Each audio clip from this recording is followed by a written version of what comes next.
Quick card for the impatient. Oregon minus 9.5 against USC, Tennessee minus 3 at Florida, and the Toronto Maple Leafs at plus 124 in Montreal. Yesterday, we finally blinked after 5 straight green days, 1 and 2, minus 1.20 units. NC State plus 6 was clean, Hawaii got flattened, and that Nuggets-Rockets over died in a 37-point first quarter. 1 sharp read, 2 face plants. Reset button hit, edges loaded. USC at Oregon. We're laying 9.5 because Autzen isn't a stadium, it's a math problem. Oregon is 52-4 at home since 2017 and riding one of the nation's longest active home win streaks. That's not mystique, it's margin.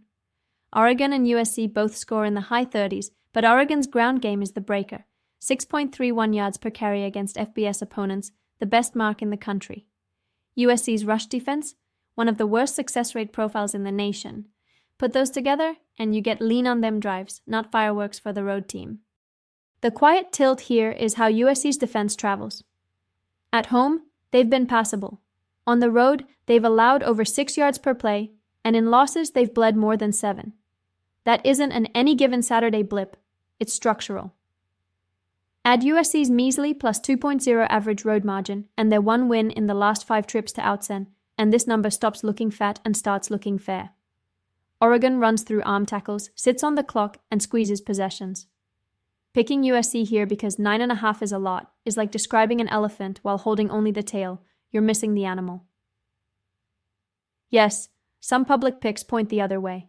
Covers flagged USC plus 9.5 early, and a 247 crew member put Trojans cover on the board.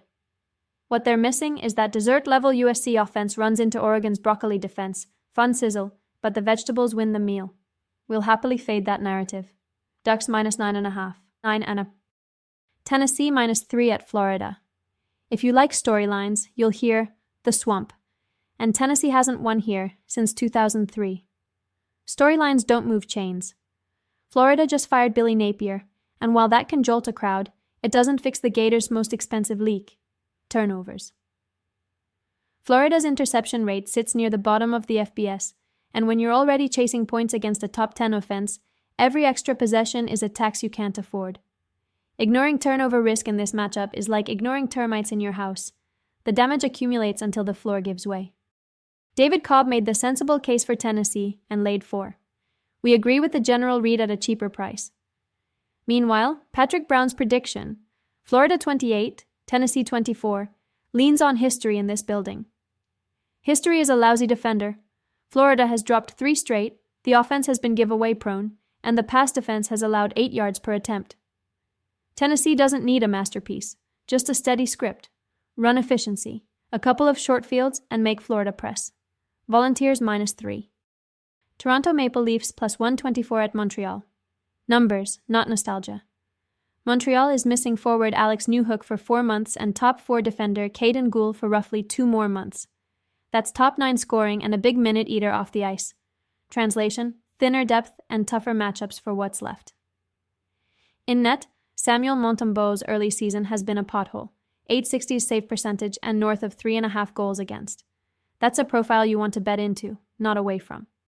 On Toronto's side, Anthony Stolarz just earned a 4-year extension after leading the NHL in save percentage last season, and he's already stolen points with 28 stops at Madison Square Garden. You're giving us Matthews, Nylander, and Tavares against an injury-thinned blue line and a goalie in a funk at plus money? We'll take that 10 times out of 10 and let variance do the rest. And yes, Fox's model blurb predicted Canadians 4-3. Cute. We priced the Leafs closer to a coin flip. The plus price is the edge.